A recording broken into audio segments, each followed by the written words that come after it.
இந்த 5 அக்குபஞ்சர் புள்ளிகளையும் தினந்தோறும் இயக்கி நம்முடைய ஆரோக்கியத்தை மேம்படுத்த வேண்டும் என்று கேட்டுக்கொள்கிறேன்.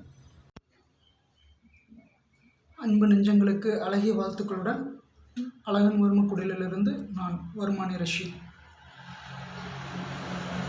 இதயம் இணக்கமாக சீராக இயங்க 5 அக்குபஞ்சர் புள்ளிகள்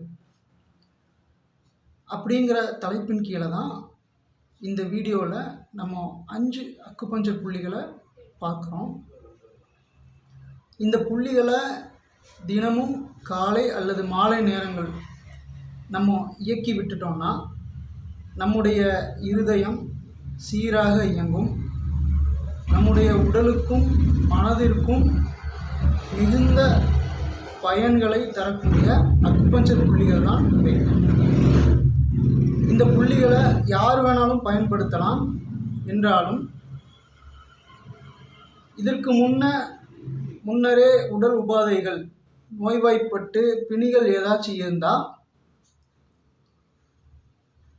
தங்களுடைய மருத்துவர்களின் ஆலோசனைப்படி இந்த அக்குபஞ்சர் புள்ளிகளை இயக்கி பயனடையலாம். சுன் அப்படிங்கிறது அக்குபஞ்சர் அக்குப்ரெஷரில் பயன்படுத்தக்கூடிய அளவு முறைகளில் ஒன்று. அது நம்முடைய ஆள்காட்டி விரலினுடைய முதல் ரேகை, இது ஒரு சுன். ஆள்காட்டி விரலுடைய இரண்டாவது ரேகை 2 சுன். அல்லது நம்முடைய கட்டை விரலுடைய கணம், இந்த கணம், இது 1 சுன் அப்படின்னு சொல்லப்படுது.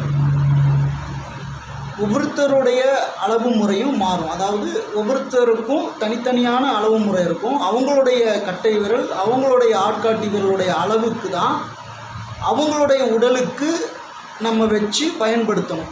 ஏன்னா அதுதான் சரியான முறை. இப்போ இந்த ஆள்காட்டி விரலுடைய ஒரு ரேகையும் முதல் ரேகையும் கட்டை விரலையும் கட்டை விரலோட கணத்தையும் நம்ம வச்சு பார்த்தோம்னா சரிசமமாக இருக்கும். இது 1 சுன் அளவு. எல்லா இடத்துலையுமே எல்லா அக்குபஞ்சர் அக்குப்ரெஷர் டிமாக் பாயிண்ட்ஸ் எல்லாத்துலேயுமே இந்த சுன்னுடைய அளவு முறை தான் பயன்படுத்தப்படும். நம்ம வர்ம முறை மாதிரி விரல் அளவு நூல் அளவு எதுவுமே அதிகபட்சமாக பயன்படுத்த மாட்டாங்க. அதை தவிர அனாட்டமி மூலமாக லேண்ட்மார்க் மூலமாக அனாட்டமி மூலமாகவும் ஒரு சில இடத்துல இந்த புள்ளிகளை விவரிக்கிறதுக்கு பயன்படுத்துவாங்க. இந்த சுன் அளவு முறை ரொம்ப அடிப்படையானது.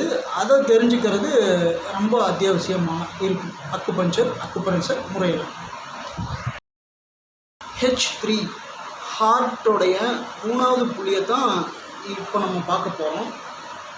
இப்போ இது எந்த இடத்துல இருக்குது அப்படின்னா நம்முடைய கையில் இந்த முழங்கையை இந்த அளவுக்கு மடிக்கும் போது, ரொம்ப மடிக்கக்கூடாது, இந்த அளவுக்கு ஃப்ளெக்ஸ் பண்ணும்போது இந்த இடத்துல இருதலை தசைநார் தென்படும். அந்த இருதலை தசைநாரை வந்துட்டு இந்த இடத்துல இருக்குது. இதை இந்த மாதிரி நம்ம பிடித்தோம் அப்படின்னா இப்படி பிரிச்சுக்கிட்டு அந்த தசைநார் இந்த இடத்துல தட்டுப்படும். அப்போ அந்த தசைநாருடைய எண்டிலிருந்து ஒரு சுன் அப்படிங்கிறது நம்முடைய இந்த அளவு, நம்முடைய விரலுடைய இந்த முதல் ரேகை அல்லது நம்முடைய இந்த கட்டை விரலோட இந்த கணம், இதைத்தான் நம்ம வந்துட்டு 1 சுன் அப்படின்னு சொல்லி சொல்லுவோம்.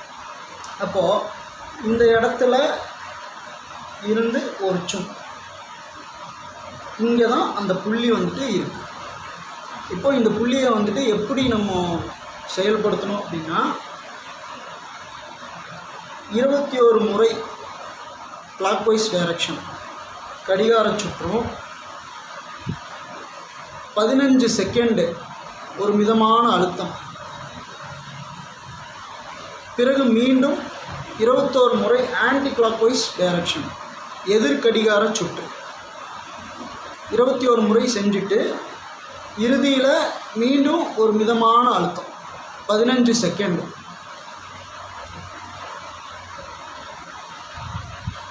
வச்சா முடிஞ்சுது. இது கட்டை விரல் மூலமாகவோ அல்லது இந்த ஆட்காட்டி விரல் மூலமாகவோ நம்ம பயன்படுத்தலாம். இதில் இன்னொன்று என்ன அப்படின்னா, இந்த முட்டி மேடு, இந்த எலும்பு மேடு இருக்கு இல்லையா, அதுக்கும் இந்த ரேகைக்கும் நடுவில் அந்த புள்ளி இருக்கிறதாகவும் நம்மளால் சொல்ல முடியும். இப்போ நம்ம பார்க்க போகிற புள்ளி ஹார்ட்டுடைய 7வது புள்ளி H7. இது எந்த இடத்துல இருக்குன்னா, நம்முடைய கை, இது என்னுடைய இடது கை. இந்த கையினுடைய ரேகை, மணிக்கட்டு ரேகை, இந்த கையோட மணிக்கட்டு ரேகையில் சுண்டு விரல் பக்கம் ஒரு சின்ன எலும்பு தட்டுப்படும். இந்த ரேகையை தடவிட்டே வந்தோம்னா ஒரு சின்ன எலும்பு தட்டுப்படும். மணிக்கட்டு எலும்பு, பிசிஃபார்மஸ் அதனுடைய பெயர். அந்த எலும்பை நம்ம இப்படி பிடிச்சோன்னா, இந்த 2 விரலை பிடிச்சோன்னா, கட்டை விரல் பக்கம், நான் பிடிச்சிருக்கிற கட்டை விரல் பக்கம், என்னுடைய கட்டை விரல் பக்கம் இப்படி பிடிச்சோன்னா கட்டை விரல் பக்கம் இருக்கிற ஒரு சின்ன பள்ளம், அந்த பள்ளத்தில் தான் இந்த H7 புள்ளி இருக்குது. இதை நம்ம எப்படி இயக்கணும் அப்படின்னா, நம்முடைய ஆட்காட்டி விரலை மிதமான அழுத்தம் 45 செகண்ட்ஸ், 45 நொடி ஒரு மிதமான அழுத்தத்தில் நம்ம இப்படி வச்சுட்டோம்னா அது அந்த புள்ளி செயல்பட ஆரம்பிச்சிடும். இப்போ நம்ம பார்க்க போகிறது P6 பெரிகார்டியம் 6வது புள்ளி, இருதய மேலுறையுடைய 6வது புள்ளி தான் பார்க்க போகிறோம். அது எங்கே இருக்குது அப்படின்னா, இந்த மணிக்கட்டு ரேகையிலிருந்து 2 சுன் கீழே, சுன் அளவு முறை சம்மந்தமாக ஒரு காணொளி போட்டிருக்கேன், அது பாருங்கள். இந்த 2 சுன் கீழே அல்லது 3 விரல் கீழே P6 அந்த புள்ளி இருக்குது. அதை எப்படி இயக்கணும் அப்படின்னா, நம்முடைய கட்டை விரல் அதை வச்சு 6 முறை மிதமான அழுத்தம், விட்டு விட்டு அழுத்தம், பின்பு நீடித்த அழுத்தம் 45 செகண்ட், 45 நொடிகள் மிதமான நீடித்த அழுத்தம்.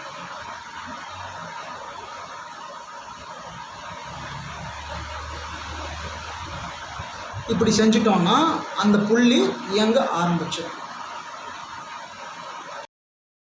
இப்போ நம்ம பார்க்க போகிறது பெரிகார்டியமுடைய 4வது புள்ளி P4 இருதய மேலுறையுடைய 4வது புள்ளி. இது எங்கே இருக்குது அப்படின்னா, நாம் P6 பார்த்துருக்கோம், மணிக்கட்டு ரேகையிலேருந்து 2 சுன் கீழே.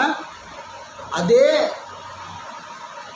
லைனில் மணிக்கட்டு ரேகையிலிருந்து 5 சுன் கீழே, 5 சுன் அப்படிங்கிறது இந்த ஒரு ஆட்காட்டி விரல் 3 + 2 5 சுன், அல்லது 7 விரல் கீழே, மணிக்கட்டு ரேகையிலேருந்து 7 விரல் கீழே, 7 விரல் கீழே அப்படிங்கிறது 4 அப்புறம் ஒரு 3.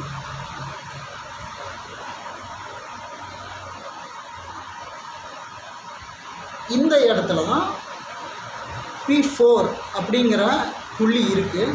இந்த புள்ளியை எப்படி இயக்கணும் அப்படின்னா, நம்ம P6 இயக்கின அதே முறை தான், 6 முறை கட்டவரலை வச்சு 6 முறை விட்டு விட்டு அழுத்தம், பின்பு 45 செகண்ட் மிதமான அழுத்தம், கட்டை விரலை வச்சு மிதமாக அழுத்தம் 45 நொடிகள் அழுத்தினா அந்த புள்ளி இயங்க ஆரம்பிச்சிடும்.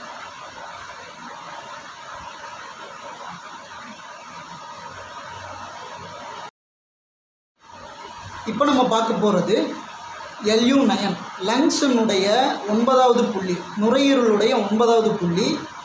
இதுவும் இருதயம் சீராக இயங்கிறதுக்கு ரொம்ப முக்கியமாக பயன்படுத்தக்கூடிய புள்ளி. இது எங்கே இருக்குது அப்படின்னா, நம்முடைய மணிக்கட்டு ரேகையினுடைய ஓரக்கடைசி, கட்டவரல் பக்கம் இருக்கிற ஓரக்கடைசியில் இருக்கிறது தான் இந்த புள்ளி. அதாவது நாடி துடிக்கிற இடம் இருக்கு இல்லையா, அதுக்கு ரொம்ப பக்கத்தில். அதை நீங்கள் மிதமாக அழுத்தி பார்த்தீங்கனாலே நாடி துடிக்கிறது நீங்கள் உணர முடியும். அந்த ஓரக்கடைசியில் இருக்கிற புள்ளி தான் LU9. இந்த புள்ளியை வந்துட்டு எப்படி இயங்க வைக்கணும் அப்படின்னா, நம்முடைய ஆட்காட்டி விரல் அதை அந்த புள்ளி மேலே வச்சு மிதமான அழுத்தம் 45 செகண்டு மிதமாக அழுத்தணும்னா அந்த புள்ளி இயங்க ஆரம்பிச்சிடும்.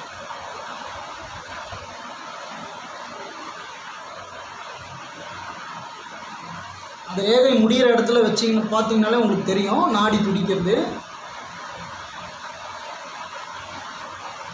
45 நொடிகள் இதை வச்சா அது அந்த புள்ளி இயங்க ஆரம்பிச்சிடும்.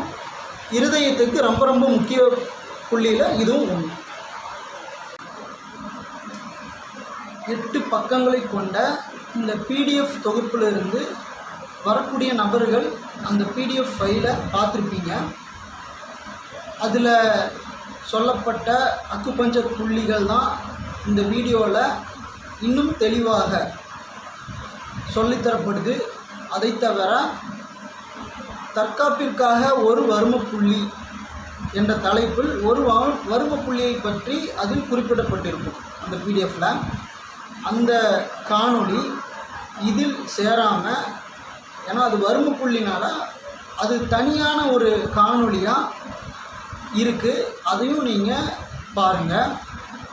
பார்த்து அதையும் சரியான முறைப்படி பயன்படுத்துங்கள்.